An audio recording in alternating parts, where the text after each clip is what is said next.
The 17th of December, 1944, a Sunday night, in a stand of spruce and fir, east of the Our River. Private First Class Daniel Voss, 20 years old, 2 months in the line, knelt in a foxhole half full of snowmelt and listened to his own company's boots fade into the tree line behind him. An hour earlier, the order had come down the line by word of mouth. The battalion was falling back to a new position 5 miles west. Voss's platoon sergeant, a Normandy veteran named Elmer Cassidy, had stopped at Voss's hole just long enough to say one thing: hold the trail junction as long as the rifle would let him. Then, if he still could, walk out. Voss did not ask what "as long as" meant. He had learned in 2 months not to ask Cassidy things Cassidy wasn't going to answer. He checked the bolt of the Springfield across his knees, 5 rounds already seated, and listened to the sound of his own company becoming the sound of nothing at all. Somewhere to the east, past the tree line he was now alone in front of, engines were moving that had not been moving an hour before. 2 days earlier, this stretch of forest had been the quietest section of the entire Allied line, a rest posting for a battalion, still filling out its ranks after the fighting around Aachen. Voss had spent more of the past week improving his foxhole against the cold than watching the tree line for a war that, as far as anyone in his company understood it, was already being won somewhere else. He did not know yet that the battalion's withdrawal depended on men like him being believed to still be there. He did not know how many hours the road behind him needed. He knew only that the forest had gone quiet in the specific way a forest goes quiet before something enters it that does not belong. By December 1944, Standard, U.S. Army withdrawal procedure for a rifle company disengaging under pressure called for a rear guard documented practice held roughly 3 riflemen back from each 12-man squad, spread to fire from multiple positions and keep up the sound of a position still fully manned while the rest of the unit pulled back along the road. It was not meant to hold. It was meant to be believed. Voss carried the M1903 Springfield, not the M1 Garand most of his company had by then. The Springfield was 7 years obsolete as the Army's standard rifle bolt action, 5 rounds to a clip, slower to reload than the semi-automatic weapon carried by the man beside him, but it was still the rifle handed to scouts and designated marksmen, where a single, well-placed shot mattered more than volume of fire, and where supply of the newer Garand hadn't caught up to every man in a stretched company. Voss had trained on the Springfield stateside before the Army ever issued him a Garand at all, and Cassidy, who'd watched him shoot, had never taken it back. That was the doctrine. What the doctrine did not specify, could not specify, was which of the 3 men left in a rear guard would actually still be at his position when the sound of engines became the sight of them. Before we go further, if this is the kind of history you came here for, consider subscribing to the channel. Every video here goes inside one documented operation, doctrine, or defense the units involved, the equipment specified for that exact year, and what happened between the order given and the outcome recorded. This isn't a general nostalgia tour through old uniforms and old rifles. It's the documented record of a winter when a single road junction, held a few hours longer than planned, could change what an entire offensive was able to do next. You don't need a connection to December 1944 to feel the weight of a decision made by one person, alone, when the order said to leave and everyone else already had. And if you or someone in your family served in the Ardennes that winter in a rifle company, a forward outpost, or a delaying detachment, write down what unit and what sector, if you know it, in the comments. The next film in this run follows the debriefing room itself, a case built on the opposite set of facts and what the Army's investigators found when they opened it. Back to the position. Staff Sergeant Elmer Cassidy had been a rifleman in the hedgerows of Normandy before he was ever a platoon sergeant in the Ardennes, and he had watched across 5 months of continuous contact, which men held a position past the point where holding it stopped being reasonable, and which men, good men, brave men, reached that point and moved. He had never written this down anywhere because there was nowhere in an infantry manual to write it. It was not a question of courage. Courage got a man to the foxhole. What kept him in it after the company was gone was something else, and Cassidy had come to believe, without ever being able to prove it to a superior officer, that he could tell which men had it before the moment arrived that would test it. In the hedgerows, Doctrine had called for methodical, four-man clearing of each sunken lane and thicketed field boundary before a company advanced past it, a slow, costly process that killed men in numbers the manuals had not fully anticipated, and that taught every surviving NCO from that campaign the same private lesson. Written procedure told a man what to do, never how a specific man under him would actually do it. Cassidy carried that lesson east across France and into Belgium, the way another man might carry a photograph. He had picked Voss for the trail junction not because Voss was the best shot in the platoon, though he was close, but because Cassidy had watched him 3 weeks earlier, pinned down for 11 hours in a drainage ditch outside a village whose name Voss never learned, and Voss had not moved once the whole time except to reload. Cassidy filed nothing about this. There was no form for it. It lived in his head the same way it had lived in the heads of every sergeant before him who'd had to decide, in an hour, who stayed. Period accounts of the sector that week described temperatures well below freezing, commonly into the low teens Fahrenheit, with ground fog thickening after midnight until Voss could not see past the second tree from his hole. He had never before been anywhere entirely alone, in the dark. 2 months in the army had meant a bunk full of other men, a foxhole shared, a company that moved and ate and froze together. Now the only sound he could identify with certainty was his own breathing and the intermittent groan of frozen branches settling under new snow. He thought, for the first hour, mostly about whether Cassidy's order had an actual limit to it, and decided it must, that as long as the rifle will let you, meant something specific that Cassidy simply hadn't had time to say. By the third hour, colder, with no relief, no radio, and no way to know if the company had made its 5 miles, Voss stopped waiting for the order to clarify itself and understood, in the plain way a man understands something at 2 in the morning that he would argue against by noon, that the limit was going to be whatever he decided it was. He thought, too, in fragments he would not have admitted to anyone, of a letter from his mother that had reached him 3 days earlier, asking when the fighting might let up enough for him to write more than a single page. He had no answer for her either. The same not knowing that made the letter hard to answer was, he was slowly realizing, the same not knowing now, deciding how long he would sit in this hole. What Voss did with the hours before contact was the part no citation would later describe in useful detail. Because there was no vocabulary in a general order for it, he moved twice, first back 8 yards to a fold in the ground where a fallen trunk gave him a second firing position, then forward again once he'd confirmed the trail's exact bend by feel in the dark, so that a single rifle, fired from alternating points, might read from a distance as more than one man. He packed snow against the receiver of the Springfield to kill the small reflective sheen bare metal held even under foglight. A trick a corporal in basic training had shown him once, and that he had never had reason to use until tonight. He counted his 5-round clips by touch inside his glove, 11 plus the 8 already seated and spent from the afternoon. He also did what no manual described for a lone rifleman. He rehearsed in his head the specific cadence of orders he had heard German infantry give in earlier contact that autumn, so that if voices carried to him through the fog, he would know at once whether he was hearing a patrol adjusting its own line or a patrol that had already found him. None of this was written procedure.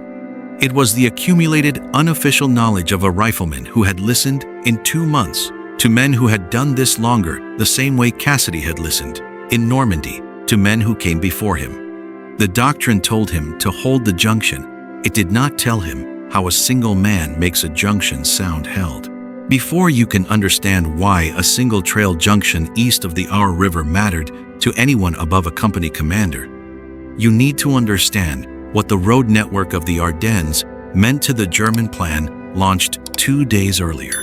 The offensive depended on tanks and columns moving fast through terrain that, according to the U.S. Army's own after-action analysis of the sector, permitted no cross-country movement, meaning armor and supply had to use the region's few hard roads and the forest trails that fed them, or not move at all. A column delayed for 3 hours at one junction was a column 3 hours further behind a schedule Hitler had built around reaching the Meuse River by the 4th day. The Germans had chosen this exact week deliberately, gambling that thick winter fog would ground the Allied aircraft that had shredded their armored columns in the open country of France that summer. It did. For nearly a week, no Allied fighter-bomber could confirm from the air what a company clerk already suspected from the ground, that a battalion's fate that week would be decided less by artillery or air power than by how long isolated. Riflemen at unremarkable junctions like Voss's could make a few hundred yards of frozen trail look impassable.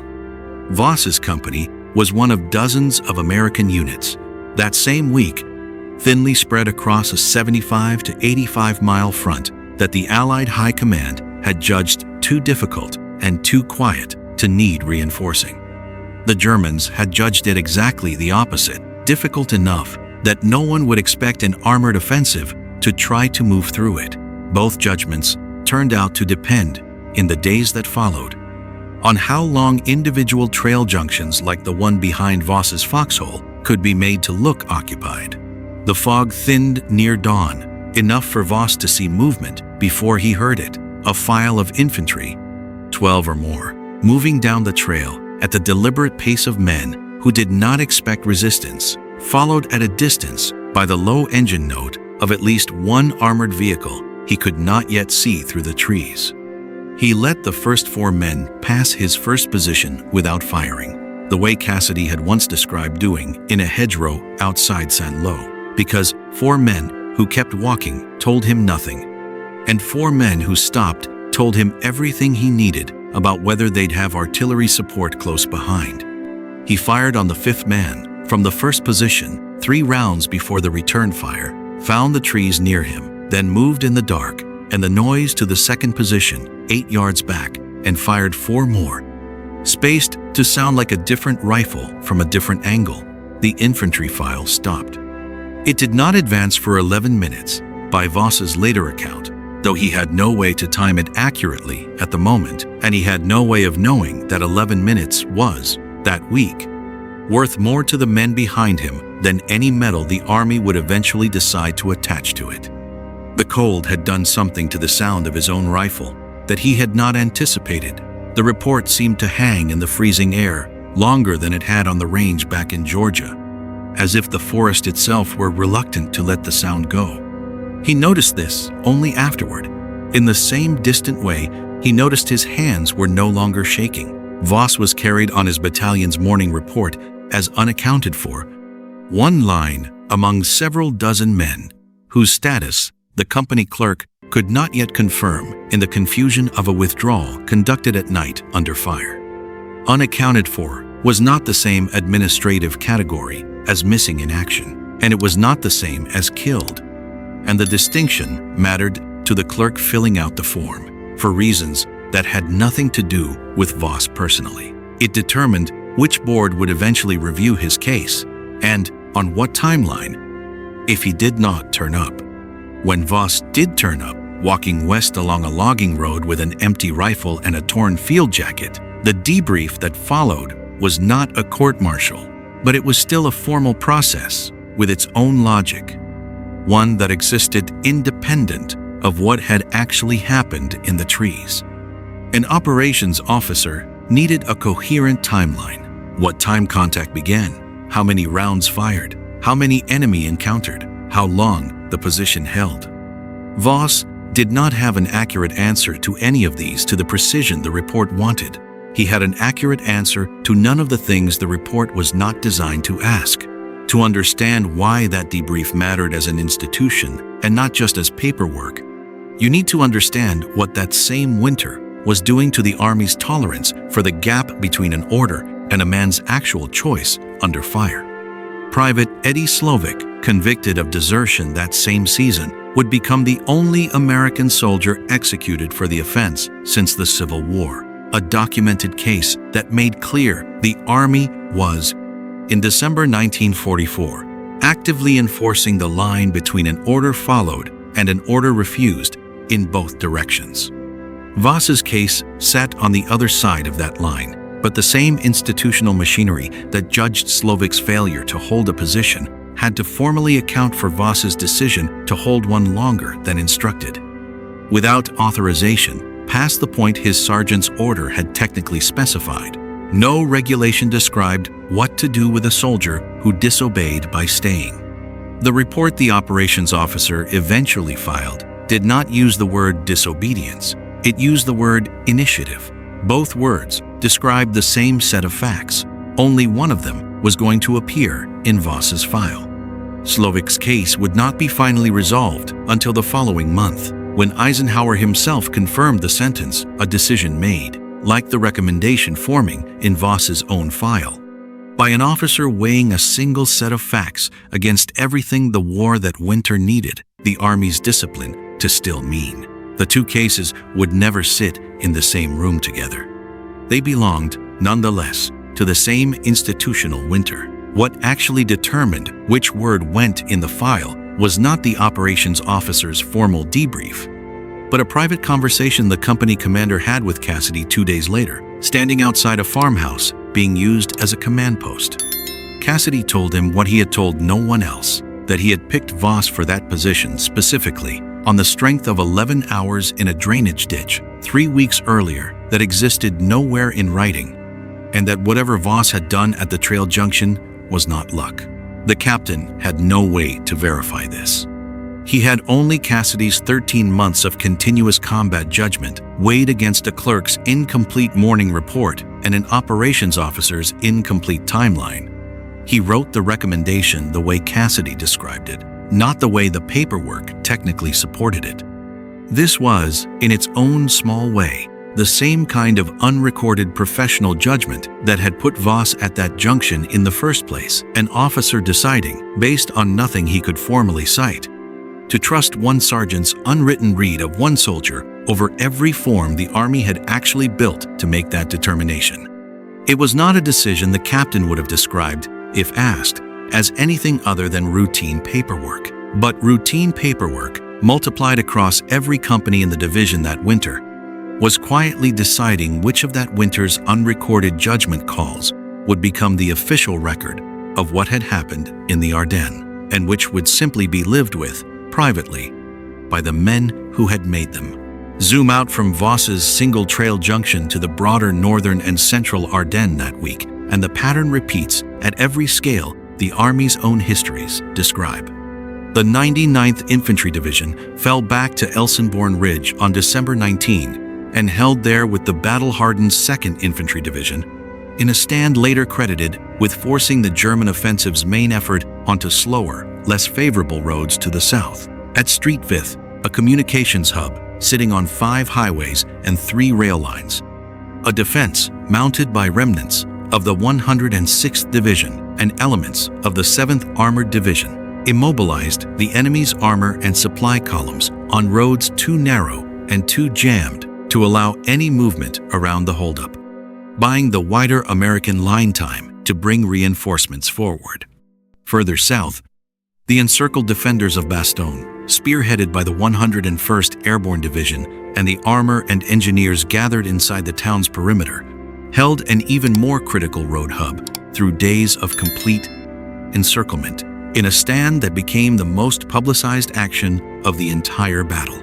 Voss's trail junction would never appear in the same history books as Bastogne. The road network did not distinguish between them. Every hour bought at an obscure crossroads mattered to the same overstretched German timetable as every hour bought at a famous one. None of these actions, individually, stopped the German offensive. Together, and multiplied across hundreds of trail junctions and crossroads that never made it into any division history at all, they cost the attacking force the one resource its entire plan had been built around. Time measured in hours, at a schedule that had no hours to spare. The trail junction itself changed hands twice more before the German advance in that sector stalled for good in the last week of December, once the wider American line east of the Meuse had firmed up enough to hold. Voss did not go back to it. He rejoined his company, was treated for frostbite in 2 fingers of his left hand, and returned to the line 11 days later with a replacement, Garand. Since the Springfield he'd carried into the forest had been left empty, propped against the fallen trunk that had served as his second firing position, recovered weeks later by a Graves registration detail that had no way of knowing and no form asking what that particular rifle had been used for. The 2 fingers never fully recovered normal sensation in cold weather that followed him home after the war. A small private cost, the Army's paperwork, never tracked any more closely than it had tracked the 11 minutes at the junction. What the action at that trail junction produced, multiplied across the length of the Ardennes front that December, was not a single American victory. It was hours bought one junction, one drainage ditch, one unlogged decision at a time, by men whose names mostly did not survive into any division history at all. If this channel should keep documenting how these operations actually unfolded, subscribe. There are more forest positions, more withdrawal orders, more single decisions that never made it into any official history. You don't need a personal connection to a specific unit or a specific winter to feel what it cost one soldier to decide, alone, what an order actually required of him. And if you have a connection to this era, a relative who served in the Ardennes, in any sector, in any unit, write it in the comments, along with whatever you know of where and when. The next film in this run follows the debriefing room itself, and a case built on the opposite set of facts. The case file on the action at the trail junction was closed in January 1945, folded into the battalion's broader report on the withdrawal of December 17. What the file recorded: position held, contact confirmed, withdrawal completed, on schedule. What it did not record: 11 minutes of silence after the 5th round, or the specific moment Voss decided that, as long as the rifle will let you, was a sentence only he got to finish. Cassidy filed no separate commendation of his own that week. There was no form for what he actually knew. The road stayed open behind the junction long enough. The forest, by the time anyone official came looking, had already gone quiet again.